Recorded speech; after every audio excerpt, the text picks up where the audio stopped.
नमस्ते मित्रों, डेली खुराक की पंचतंत्र की ऑडियो श्रृंखला में आप सबका स्वागत है। काकोलुकीय तंत्र में हमने अब तक जो कहानियाँ सुनी, उसमें पिछली बार हमने ब्रह्म राक्षस और चोर ने किस तरह से ब्राह्मण का धन चुराना चाहा और उसे मारना चाहा और ब्राह्मण ने किस प्रकार अपनी रक्षा की।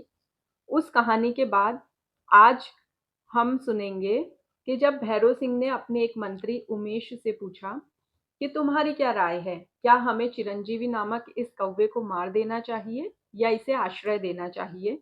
तो उमेश ने कहा, देव, इसका वध न कीजिए। जो प्राणी आपस में एक दूसरे की रक्षा नहीं करते वह बाम्बी और पेट के भीतर स्थित सांप के समान नष्ट हो जाते हैं। अर्थात दो सांप थे, एक सांप बाम्बी में रहता था और एक सांप राजकुमार के पेट में रहता था। उन दोनों का झगड़ा होने से किसे फायदा हुआ, किसने इस बात का फायदा उठाकर अपना भला कर लिया, भैरव सिंह को बड़ी जिज्ञासा हुई और जब उसने इस कथा के बारे में पूछा तो उमेश सुनाने लगा। अब ये कथा आप निमेशिका की जुबानी सुनिए। किसी नगर में शक्ति सिंह नाम का एक राजा रहता था। उसके पुत्र के पेट में सांप रहता था, इसलिए वह दिन प्रतिदिन दुबला हो रहा था।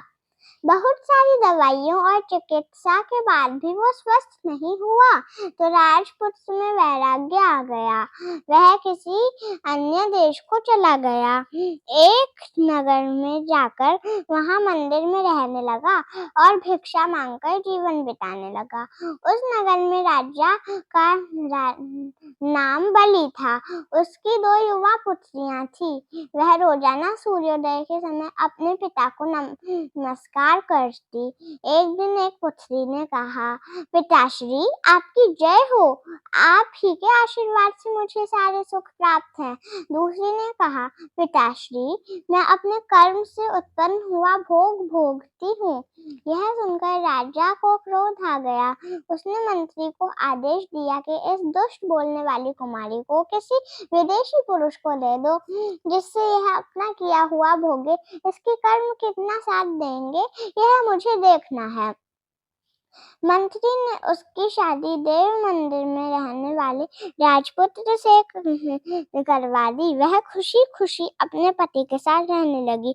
कुछ समय बाद वे किसी और देश की ओर गए तो वहां एक सरोवर के पास राजपुत्र को बैठाकर वह रसोई का सामान लेने के लिए बाजार गई।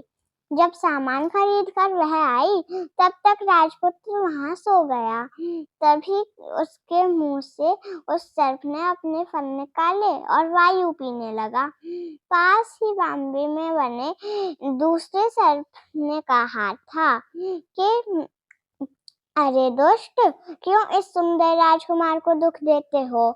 तो मुख में स्थित सर्प ने कहा, अरे तुम कौन सी पुण्य आत्मा हो? तुमने भी तो इस बॉम्बे में 2 सोने से भरे कलश रखे हैं। दोनों लड़ाई करते हुए एक दूसरे का भेद खोलते गए। वह राजकन्या वृक्ष के पीछे छिपकर सब सुन रही थी। बॉम्बे के सर्प ने कहा, अरे दुष्ट, तेरी औषधि किसी को नहीं पता, पर मैं तो जानता हूँ कि पुरानी राजकांची पीने से तू मर जाएगा। तो मुख के भीतर सांप बोला, अरे तेरी औषधि भले कोई न जाने, पर मुझे पता है गर्म जल या तेल से तेरा नाश होगा। राजकन्या ने दोनों के ही उपाय किए और उसका पति स्वस्थ हो गया। साथ ही उसे बहुत सा धन मिला और वह अपने देश को चली गई। उसके माता पिता स्वजनों ने उसकी बहुत प्रशंसा की और सभी तरह के भोग प्राप्त हुए और वह सुख पूर्वक पति सहित रहने लगी। इसलिए प्राणी अगर एक दूसरे की बातें और रक्षा नहीं करते और एक दूसरे का भेद खोलते हैं तो उन दोनों सांपों की तरह ही नष्ट हो जाते हैं। यह सुनकर भैरव सिंह ने कहा, हाँ, हमें शरणागत की रक्षा करनी ही चाहिए। साले उल्लू चिरंजीवी को उठाकर अपने साथ दुर्ग में ले जाने लगे। रास्ते में चिरंजीवी ने कहा, देव, मैं तो अब कुछ भी नहीं कर सकता। शक्तिहीन हूँ, इस कारण अच्छा होगा कि आप मुझे अग्नि में डाल दें, जिससे मेरा उद्धार हो जाए। चतुरसेन ने मुझे कष्ट दिया है, तो मैं उससे बदला लेने के लिए अगले जन्म में उल्लू बनने की इच्छा करता हूँ।